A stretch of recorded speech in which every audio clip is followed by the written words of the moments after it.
ചേല നെയ്യുന്നവരുടെ നാടായിരുന്ന ചാലിയം കേരള മുസ്ലിം ചരിത്രത്തിൻ്റെ ആദ്യ അധ്യായത്തിൽ തന്നെ ഇടം പിടിച്ചിട്ടുള്ള ദേശമാണ്. മാലിക് ദീനാർ റളിയല്ലാഹു അൻഹുവിൻ്റെ ആഗമനം മുതലാണ് ചിലർ മുസ്ലിം കേരളത്തിൻ്റെ ചരിത്രം പറയാറുള്ളത്. എന്നാൽ അതിനു മുമ്പുള്ള പെരുമാൾമാരുടെ അറേബ്യൻ യാത്രകളുടെ കഥ പറഞ്ഞു തുടങ്ങുമ്പോഴാണ് ചരിത്രം പൂർത്തിയാകുന്നത്. അഭിപ്രായ വൈവിധ്യങ്ങൾ കാണാമെങ്കിലും ബാണപ്പെരുമാൾ, ചേരമാൻ പെരുമാൾ എന്നിങ്ങനെ രണ്ടുപേർ കടലുതാണ്ടി അറേബ്യയിൽ അണഞ്ഞുവെന്നും അതിൽ ആദ്യത്തെയാൾ തിരുനബി സല്ലല്ലാഹു അലൈഹി വസല്ലമയുടെ അരികിലെത്തിയെന്നും രണ്ടാമത്തെയാൾ പതിറ്റാണ്ടുകൾ കഴിഞ്ഞാണ് അറേബ്യയിലെത്തിയതെന്നും ചരിത്രം പറയുന്നു. അതിൽ തിരുനബി സല്ലല്ലാഹു അലൈഹി വസല്ലമയെ കണ്ട പെരുമാളിൻ്റെ സംഘത്തിൽ 4 പേർ ചാലിയത്തുകാരാണ്.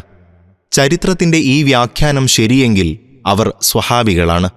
ഈ മണ്ണിലെവിടെയോ അന്തിയുറങ്ങി ഈ നാടിൻ്റെ ആത്മീയ സൗന്ദര്യത്തിൻ്റെ പ്രഭവകേന്ദ്രങ്ങളായി വർത്തിക്കുന്നു അവർ.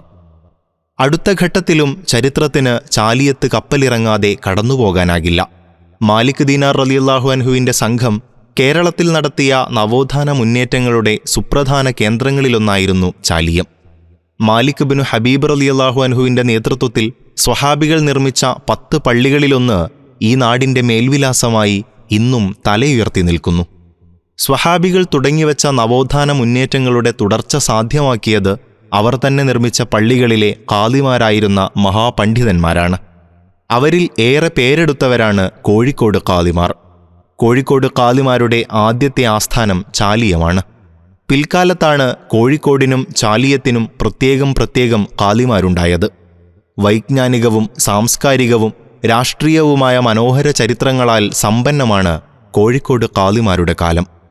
പ്രസിദ്ധമായ മുഹയ്യിദ്ദീൻ മാലയ്ക്കും ഫത്ഹുൽ മുബീനിനും ഈ ഖാദി പാരമ്പര്യത്തിൻ്റെയും ചാലിയത്തിൻ്റെയും പശ്ചാത്തലമുണ്ട്.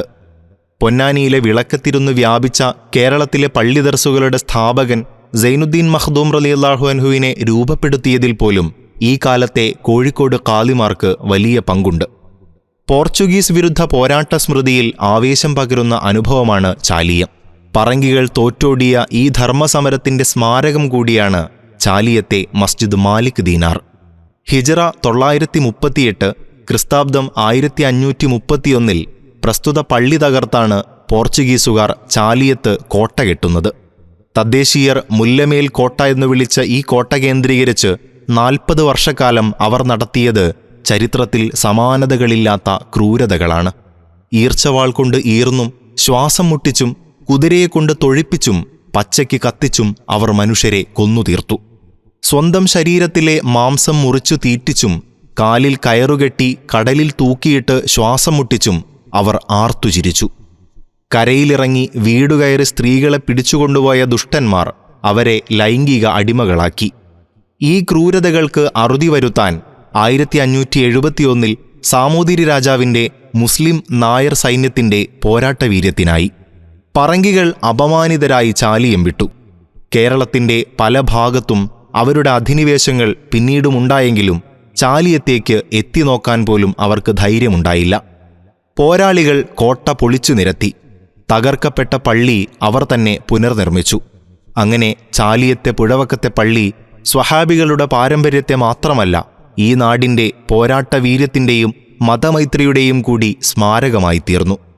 സാംസ്കാരിക സമ്പന്നതയുടെയും വൈജ്ഞാനിക നവോത്ഥാനത്തിൻ്റെയും വഴിയിൽ ചാലിയം എല്ലാ കാലത്തും പാരമ്പര്യം നിലനിർത്തി.